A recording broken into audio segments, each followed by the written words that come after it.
the Tundra TRD Pro. You're a professional and you have over $68,000 to buy a Tundra with.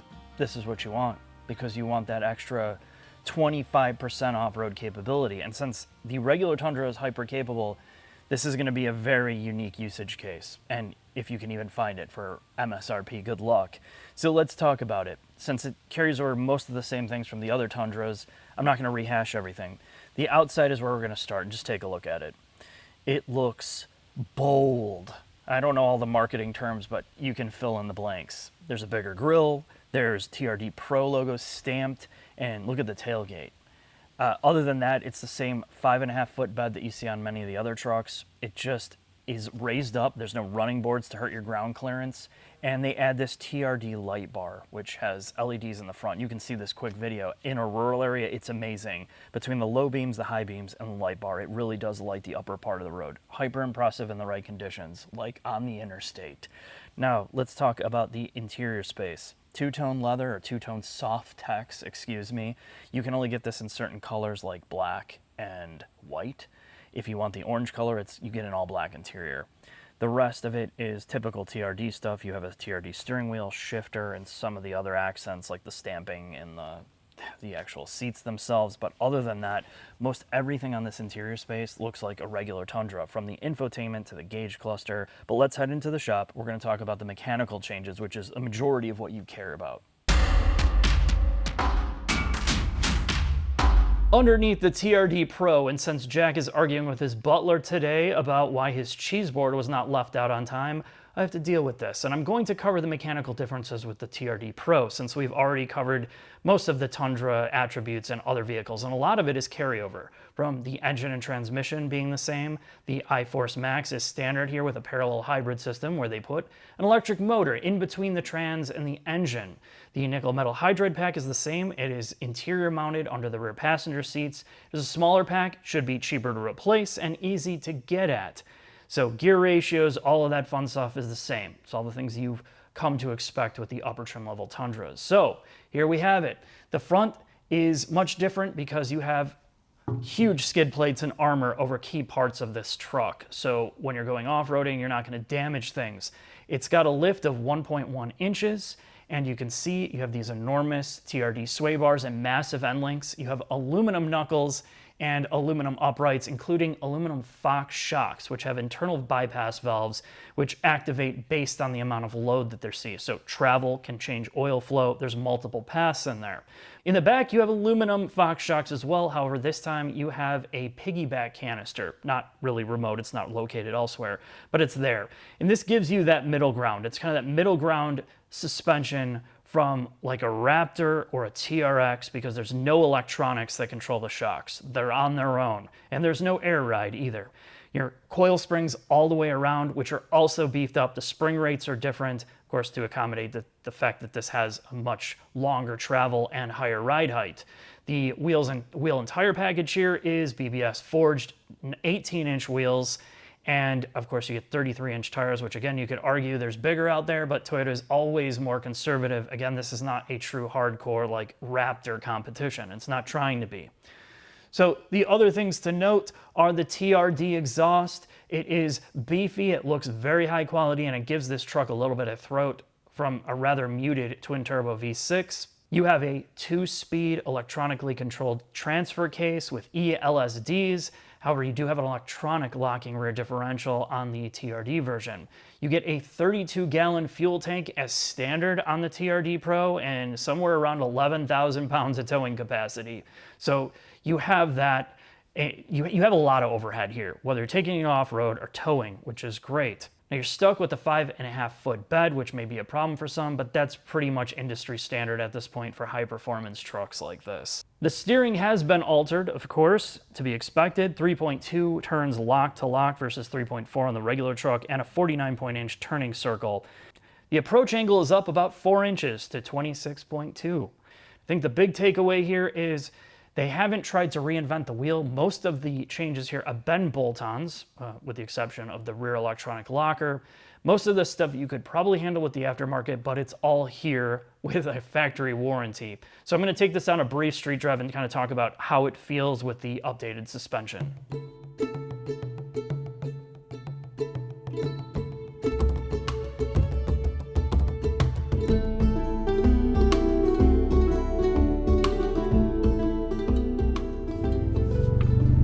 Mark. We're in the TRD Pro Tundra here at Autobahn Country Club's off-road course. And we've done several videos on this vehicle covering what this thing's like on the street. And we've driven this in more extreme conditions in the Sequoia variant of this truck, which is essentially identical, minus a lift kit and some other very minor changes. Suspension and a lift kit. But what we were able to accomplish in the Sequoia just shows you that how capable this platform is.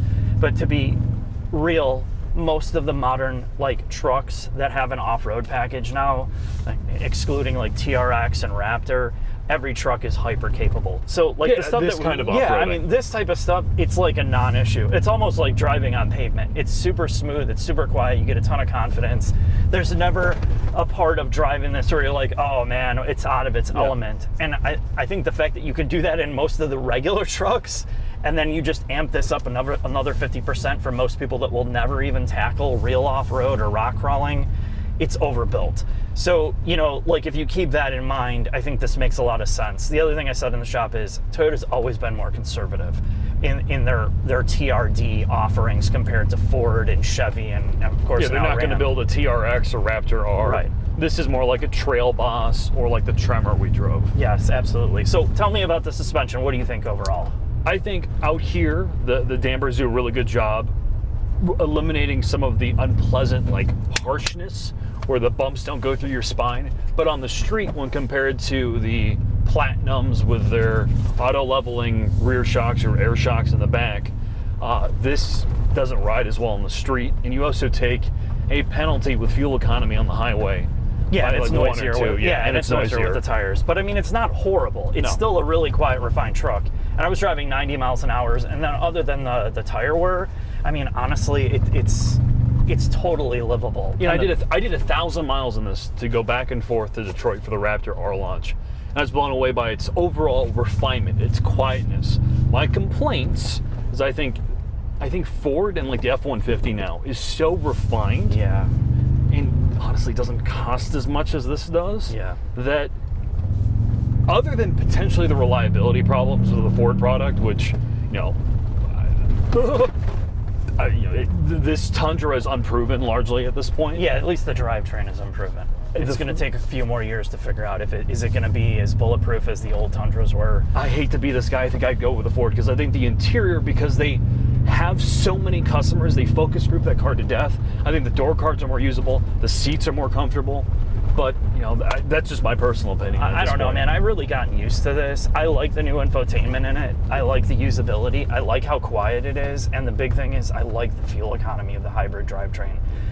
To me, that's the main thing, right? If I'm going to have the torque and horsepower, I can tow, I can do all the truck things that I want, and then I can go on the highway and still get pushing 20 miles per gallon pretty much all the time if I'm not driving like a dick. That's a huge selling point, even more so than the fact that maybe it's going to have questionable reliability. The hybrid powertrain, if you're not worried about 10-year ownership, is a no-brainer to me. Yeah. There's lots of torque, there's lots of horsepower, and the 10-speed in this truck is far superior to the 10-speed that's found in the Ford products. Oh yeah, it's tuned great. I mean, it's right. I mean, the highlights are this.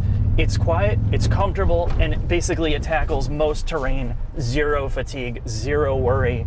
And I mean, it depends on your brand preference at this point. I'll be honest, I mean, all the trucks are really good. Trucks are like potato chips. You say this all the time. Yeah.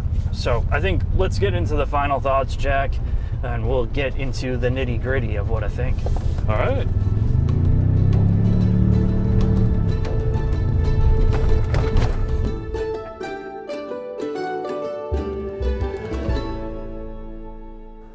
Final thoughts on the Tundra TRD Pro. So you've seen all our TRD videos or all our Tundra videos already, and you know what to expect. It feels very, very similar. The main reason why I would choose this, and I said it on the drive, is the fuel economy. If you tow haul, you use this as a daily driver, you're not getting your wallet obliterated compared to the V8.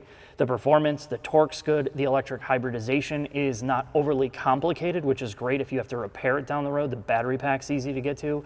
Then that carries across all the models. So the TRD Pro, with the bolt-on parts, better shocks, the bypass shocks from Fox, it does make a big difference off-road. And the platform, the new architecture is very, very capable. We've already seen that on other models. It's basically, do you want to spend the money for the TRD badge? I think it looks pretty unique and good. Like the LED light bar is very functional at night, as I've tested. I mean, there's so many like little things about this that you're gonna pick up on at a dealership. But the last point is, all the other manufacturers have really caught up in the truck game. They're dumping tons of money in it because people are buying these things in insane amounts. So it doesn't matter what you get into, a GM or a Chevy, a Ford, and even the TRX or the Rams are all great. It's your brand preference. And I'm gonna leave it at that. Thanks for watching. I'll see you next video.